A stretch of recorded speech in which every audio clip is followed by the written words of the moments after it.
All right, welcome. So today I kind of want to talk about the latest controversy, which you may have seen on the forums, on Reddit, on Twitter, and it is about the Crown Store again and loot crates because we all love that so much. Yay! Obviously, we had seen in some of the data mines the Shade Polymorph, which a lot of people thought was cool, and it is kind of cool. We can see it there. But let's talk about how you get it. So we are told today these crates are available in your typical 1, 4, and 15 crate bundles.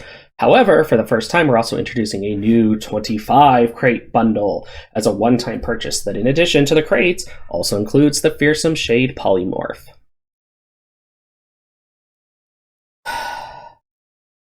So, what does that mean?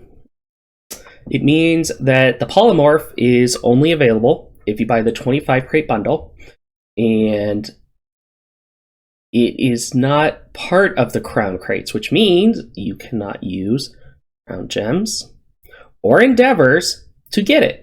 Nope, you are going to have to buy the crown crates or have it gifted, which technically is not working, but that's neither here or there. I don't think Zos is like doing that intentional because, let's be real, they would much rather us be gifting crown crates if we could, because it is a cash cow. And they are working on it, as Kevin has mentioned on the forums and on Twitter. And we always appreciate Kevin with the massive amount of communication that he gives back to us. So let's just not jump on the hate train, and don't kill the messenger. He's just, at least he's keeping us up to date on things, which is pretty rare, it feels like, on some things. But yeah, so you have to buy the 25 crate bundle. 2 15 crate bundles are about 5,000 crowns. So that's 10,000 crowns. So we can assume this might be a little less. Being generous and saying, hey, it's going to cost 8,500. That would mean you'd buy the 5,000 and the 3,500 crowns packages. Those are $40 and $25 respectively, so $65 for 25 crates and a polymorph. So that is terrible. It's just awful, and I don't think anyone is against that. So, and you might be going, okay, well, yeah, but 25 crowns crates, you get some chances at stuff. So let's talk about crates now. So we're going to look at the A-Lid crates, because there was this awesome website that was tracking the crown crates, and they were doing an amazing job. It's not going on anymore, but we can use the information anyways. So in this one, we can see that we had about 31,500 crown crates. Yeah. So let's look at the drop rates.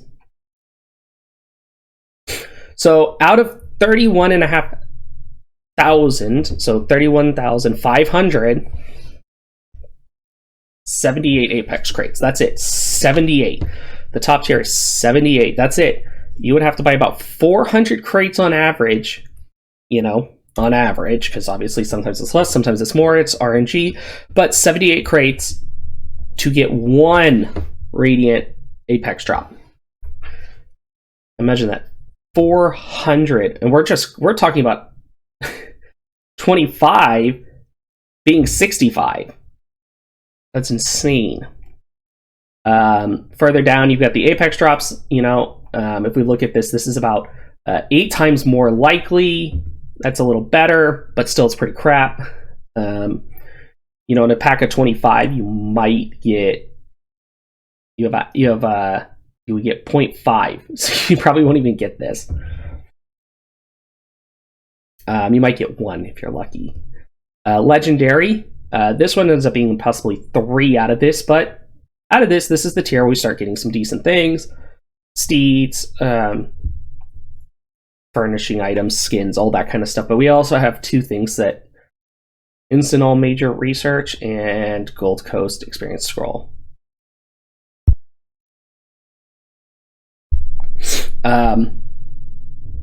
Those feel like a waste in that tier. right? I mean, it is.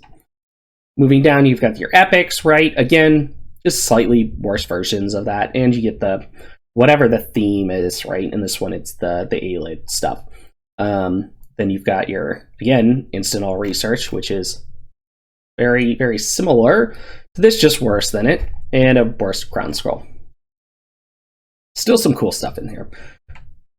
But is it worth the crown crates? Probably not. Then you get in the blue tier, and weirdly enough, the blue tier is one of the better tiers because there's not garbage in here, it's just stuff, right? So like, it's not the same kind of garbage that you have of like getting stuff that you can buy in-game, right? You can buy these things in-game, essentially. You can buy these in-game, essentially. So like, really? Why are they in there then? Then you got the fine tier, the green tier, which is filled with just garbage, right?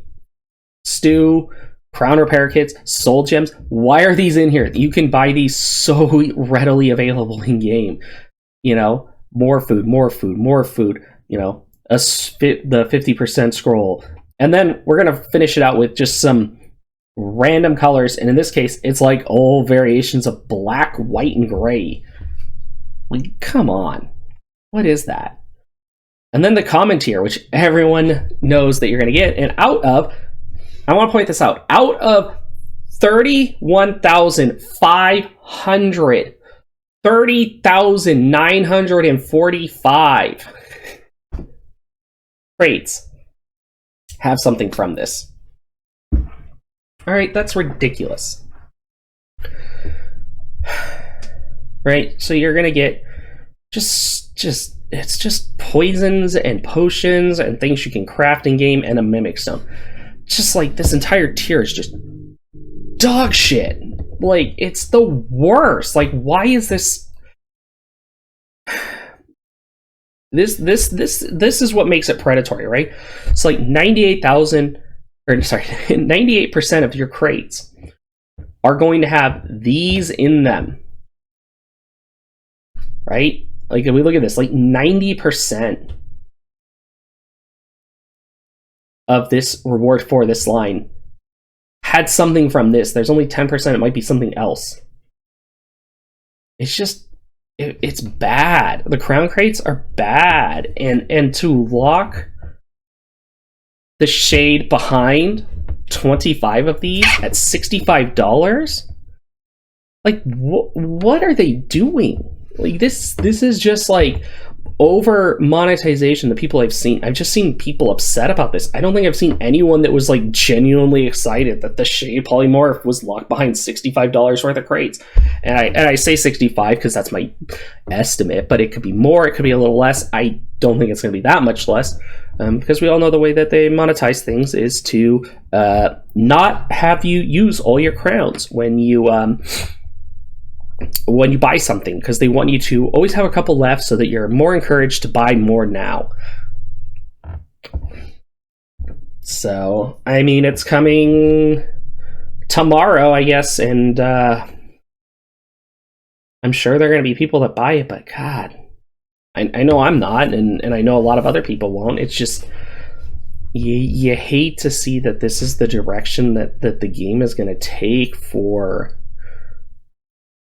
some of the stuff, polymorphs and other cool things when you compare it to other MMOs. And I know it's not a one-to-one, but when you look at like Final Fantasy 14 and the way that collectibles are handled over there, they still have like their version of a cash shop, and it's usually not that filled, and you know what, people still buy stuff out of it, but there's so much more you can collect in game.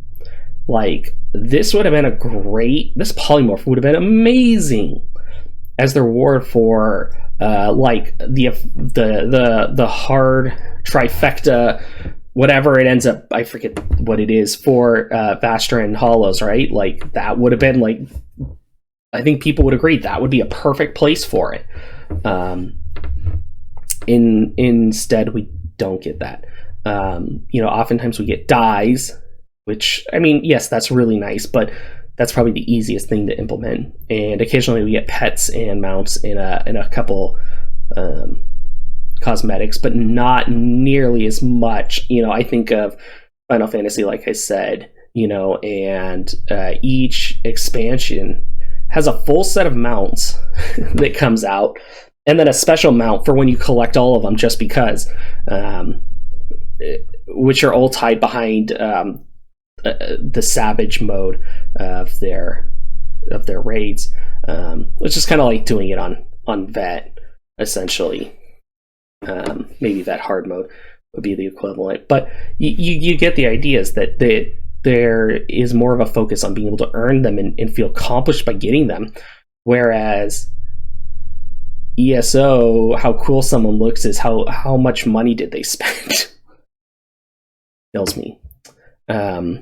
And I want to end by saying, this isn't really people might be mad and try and blame the devs or something, but the devs don't have any input on this. This is like monetization team or marketing or whoever is behind this. It's much higher than them, and it's separate from them. I'm sure some of them don't like it.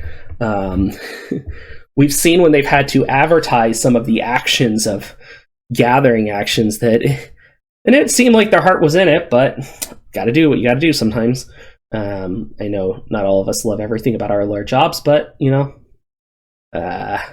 this just doesn't sit right with me. And honestly, they really, I think, need to start rethinking their monetization when it comes to the Crown Store and Crown Crates especially.